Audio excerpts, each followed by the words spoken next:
புரிந்துணர்த்தி புத்துயிர் செய்க.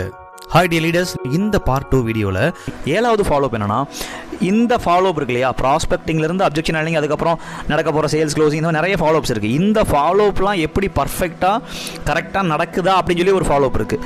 Okay, and 8th step என்னன்னா, இந்த சேல்ஸ் க்ளோசிங் அப்படின்றது ஒரு மிகப்பெரிய ஃபாலோஅப்புங்க. அண்ட் 9th ஸ்டெப் என்னன்னா, புதுசாக வரக்கூடிய ஒரு மெம்பர், ஒரு கஸ்டமரோ அல்லது லீடரையோ எப்படி ஃபாலோ பண்ணணும் அப்படி, இது ரொம்ப முக்கியமான விஷயம். New member ஃபாலோஅப்பு.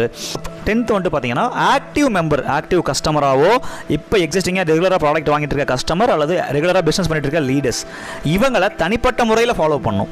அண்ட் நிறைய இடங்களில் ஒரு கஸ்டமர்ஸ் வந்து ப்ராடக்ட் சரியாக வாங்கலை அல்லது லீடர்ஸ் விட்டுட்டு போயிட்டாங்க அப்படின்னா அவங்க நம்ம கண்டுக்காமல் விட்டுருவோம்.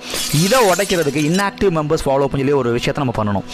எப்போ வேணாலும் இன்ஆக்டிவாக இருக்கவங்க ஆக்டிவ் ஆவாங்க, பிஸ்னஸை பொறுத்த வரைக்கும், சேல்ஸை பொறுத்த வரைக்கும். ஸோ 12வது டோட்டலாக 1லேருந்து 11 வரைக்கும் பார்த்த எல்லா மெம்பர்ஸையும், இதை தாண்டி வேறு ஏதாச்சும் மெம்பர்ஸ் இருந்தாங்கன்னா இவங்க எல்லாத்தையும் காமனாக நம்ம ஃபாலோ பண்ணணும். ஓகே, ஸோ மொத்தத்தில் இந்த ஃபாலோஅப்பில் ஒரு 12 ஸ்டெப்ஸ் இருக்குது.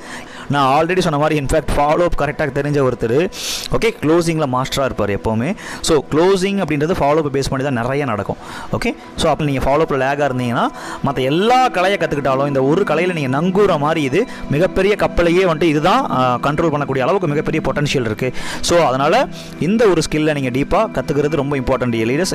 All the best, have a great day dear leaders, and thank you, bye, take care.